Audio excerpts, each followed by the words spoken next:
Young ছেলে রাস্তায় যাচ্ছে, বাইক নিয়ে খুব দাবরানি দিচ্ছে, আছে না?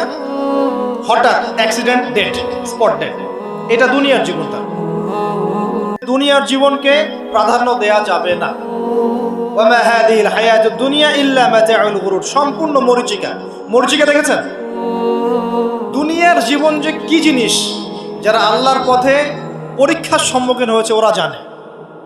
মানে কিচ্ছু না, মানে মুহূর্তে আল্লাহ পাক ইহকাল পরকালের ফয়সালা করে ফেলবে। আমরাও বুঝবো, এটা আমরা বুঝবো না এমন নয়। ইয়াং ছেলে রাস্তায় যাচ্ছে, বাইক নিয়ে খুব দাবরানি দিচ্ছে, আছে না?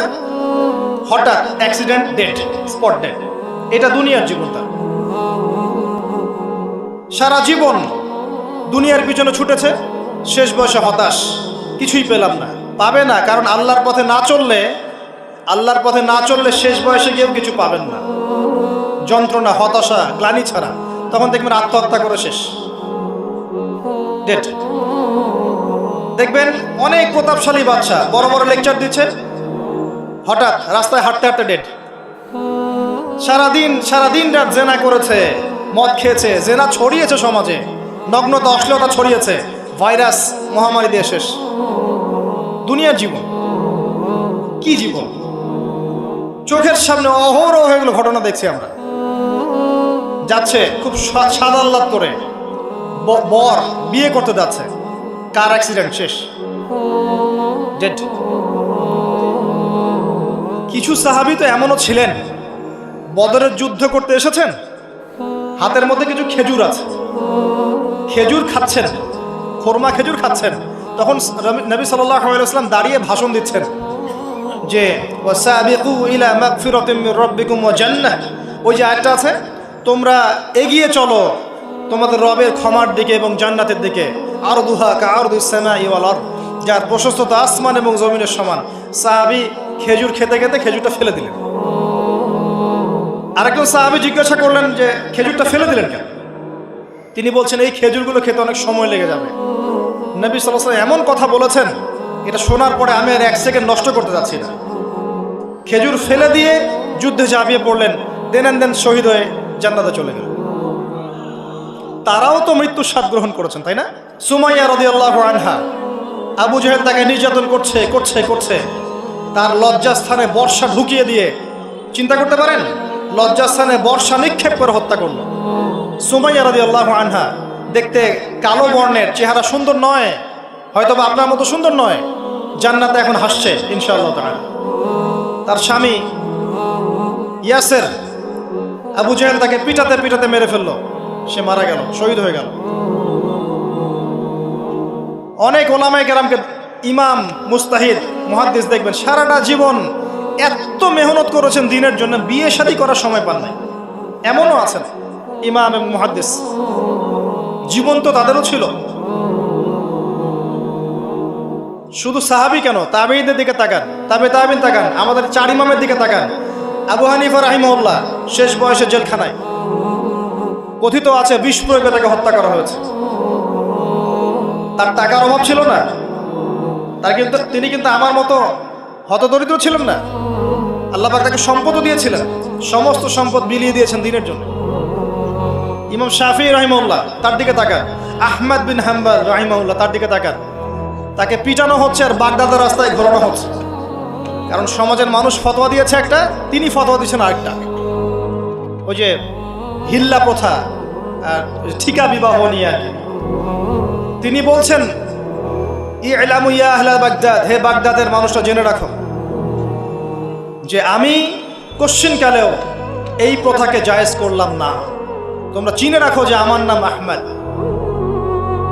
জীবন তাদেরও ছিল।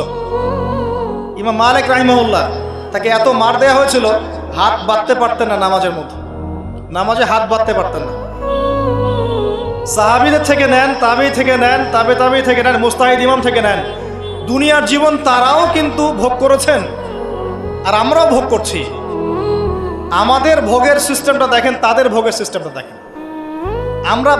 আমরা বাঁচছি দুনিয়ার জন্য, তারা বেঁচেছে পরকালের জন্য। আমরা দুনিয়ায় বাঁচছি দুনিয়ার জন্য, দুনিয়ার একটা চাকরি, একটা ব্যবসা, একটা পরিবার, একটা স্ট্যাটাস, বাড়ি গাড়ি, টাকা কড়ি, সম্পত্তি, এগুলোর জন্যে। কিন্তু তারা বেঁচেছেন আল্লাহর জন্য, পরকালের জন্য। যে ব্যক্তি দুনিয়ার জন্য দুনিয়া করে, আল্লাহ পাক তাকে ইহকাল পরকাল দুটোই নষ্ট করে দিবেন। যে ব্যক্তি পরকালের জন্য দুনিয়া করবে, আল্লাহ পাক তার দুনিয়া গুছিয়ে দিবেন, আখিরাতও গুছিয়ে দিবেন ইনশাআল্লাহ। প্রথম কথা হচ্ছে এই যে দুনিয়ার জীবনকে প্রাধান্য দেওয়া যাবে না। দুনিয়ার জীবনের প্রতিটা কাজ আপনি একটা উদ্দেশ্যই করবেন, সেটা হচ্ছে আল্লাহ সন্তুষ্ট। বিয়ে শাদী করেছি কেন? আল্লাহর জন্যে। পরিবার গঠন করেছি কেন? আল্লাহর জন্যে। সন্তান নিয়েছি কেন? আল্লাহর জন্যে। দিন শিখেছি কেন? ইলম শিখেছি কেন? আল্লাহর জন্যে। চাকরি কেন করি? আল্লাহর জন্যে। প্রতিটা কাজ ইবাদত হবে যদি আপনি মুহাম্মদ সাল্লাল্লাহু আলাইহি ওয়াসাল্লামের তরিকা মেনে চলেন। ওয়া মা খালাকতুল জিন্না ওয়াল ইনসা ইল্লা লিয়াবুদুন, শুধুমাত্র ইবাদত করার জন্যই আল্লাহ পাক জিন এবং মানুষ জাতিকে সৃষ্টি করেছেন। আপনাকে আল্লাহ পাক এই হায়াতটা দিয়েছেন। এখন বাকি সময়টা চিন্তা করেন, আগামী 30-40 বছর কিভাবে কাটাতে চান? দুনিয়ার জন্য বাঁচবেন না আল্লাহর জন্য বাঁচবেন? যদি আল্লাহর জন্য বাঁচতে চান, সর্বশেষ হেদায়েত আল কোরআন এবং সর্বশেষ নবী মুহাম্মদ সাল্লাল্লাহু আলাইহি ওয়াসাল্লাম, এর বাইরে কিচ্ছু নাই ভাই। সারা দুনিয়ার মানুষ মিলে যদি বলে যে কোরআন সুন্নাহর মধ্যে আছে সুদ হারাম, কিন্তু সুদ হালাল, হালাল হালাল, কোশ্চিন কালে হালাল হবে না। সারা দুনিয়ার মানুষ একটা মাঠে যদি এসে বলে সুদ হালাল, সুদ ভালো, কোশ্চিন কালে হালাল হয়ে যাবে না, হারামই থেকে যাবে। সারা দুনিয়ার মানুষ যদি বলে পর্দা করার দরকার নাই, এটা সেকেলে সেকেলে সেকেলে, এটা সেকেলে হয়ে যাবে না, এটা ফরজ থেকে যাবে। কিচ্ছু নাই কোরআন সুন্নাহর বাইরে, কিচ্ছু নাই। যা আছে দেখছেন বোগাস, যার কোনো ভিত্তি নাই, মানুষের মন গড়া, প্রবৃত্তির অনুসরণ। এখন আপনি যখন কোরআন এবং সুন্নাহর কাছে আসতে চাইবেন, তখন কিন্তু আপনি চতুর্দিক থেকে বাধা পাবেন। এই পথ চলাটা এত সহজ হবে না। হ্যাঁ, কাদের জন্য সহজ হবে? যারা প্রোটেস্ট্যান্ট মুসলিম হবে। কি মুসলিম? প্রোটেস্ট্যান্ট মুসলিম। এটা কেমন?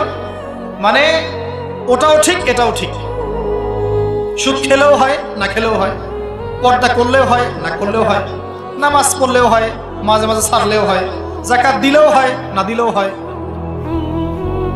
মডারেট প্রোটেস্ট্যান্ট মানে কোরআন সুন্নাহ যা আছে এগুলো খুব কঠিন মনে হয়, এটা মৌলবাদী মনে হয়, এগুলো মানলে তো এই যুগে চলা যায় না, এগুলো ওই যুগের জন্যে।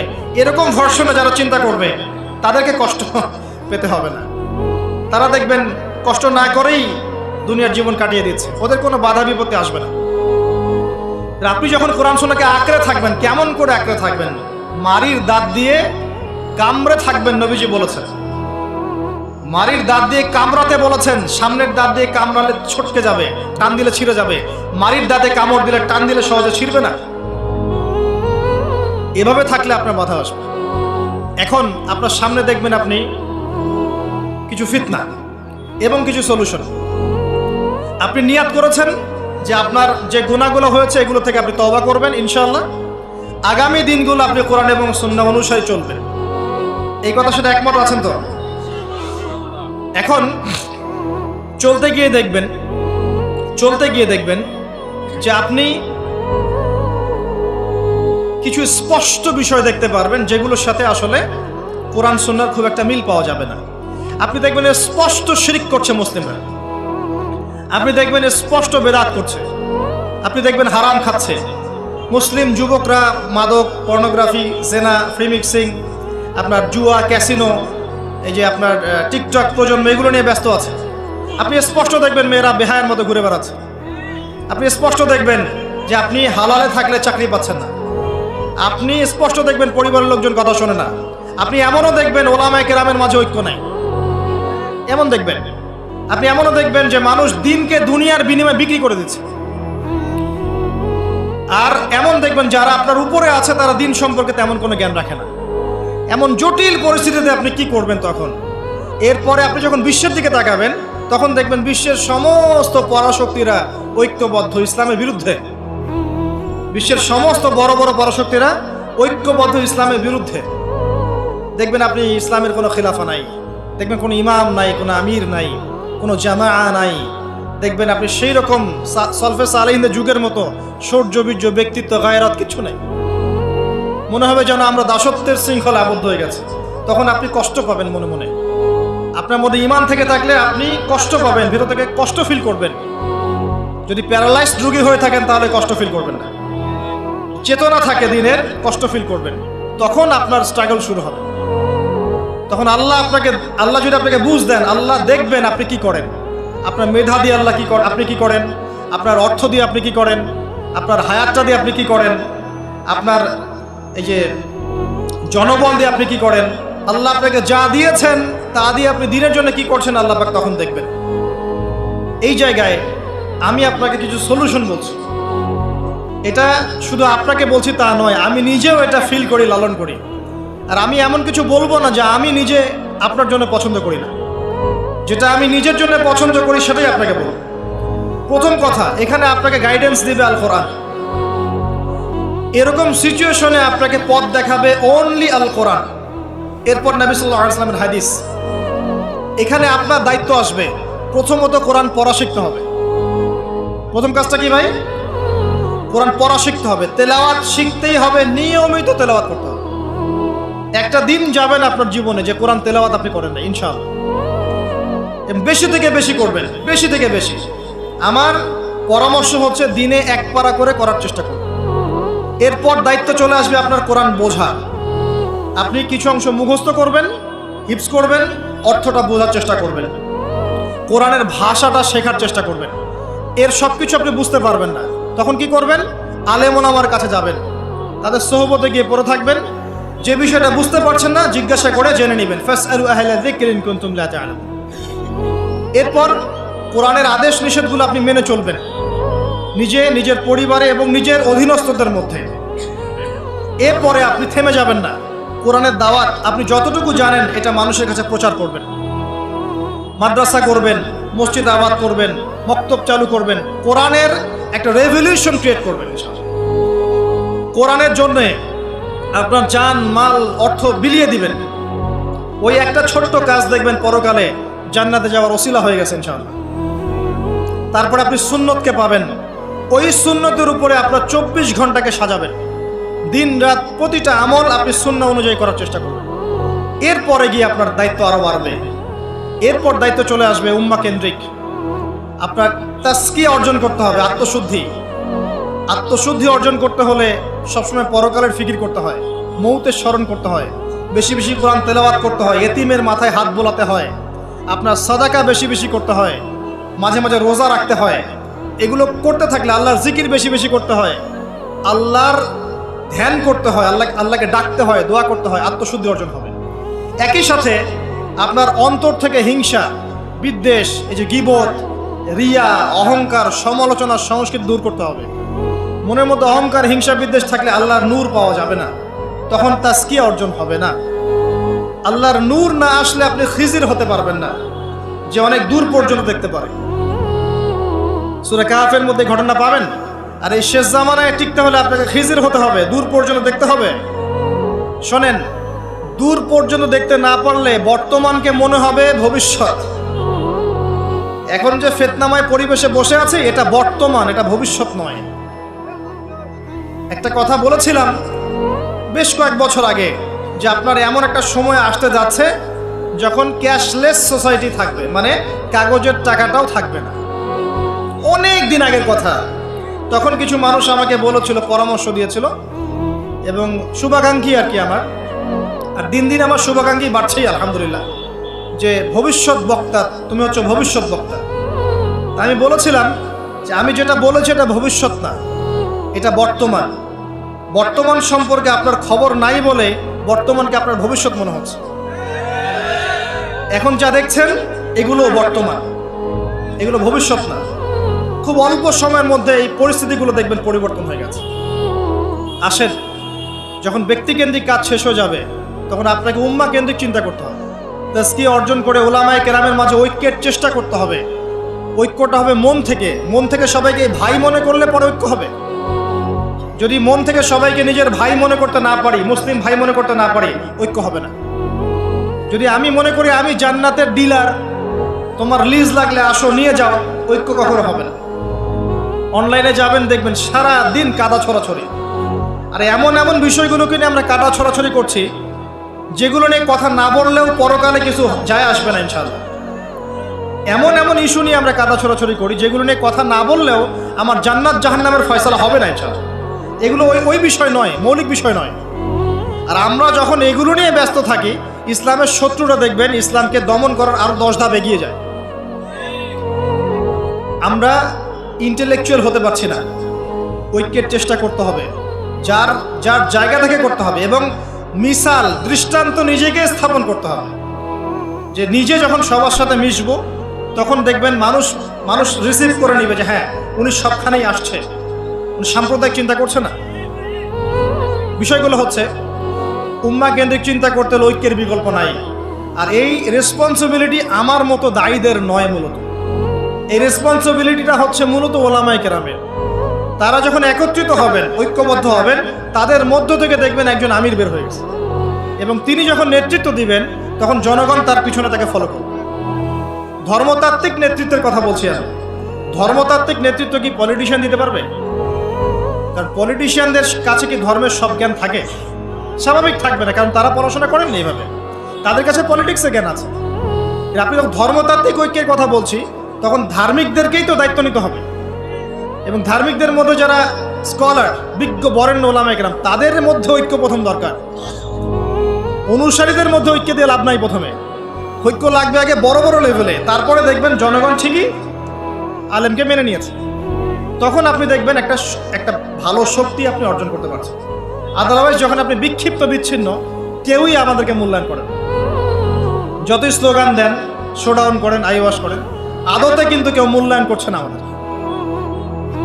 আর আল্লাহ রাব্বুল আলামিন কোরআনে বলেছেন, এখন এই আয়াত কোথায় আছে আল্লাহ ভালো জানেন, এই আয়াতের বাস্তবতা কোথায় সেটা আল্লাহ ভালো জানেন। ওয়া'তাসিমু বিহাবলিল্লাহি জামিআ ওয়ালা তাফাররাকু, এই আয়াতটা কোরআনের মধ্যে আছে।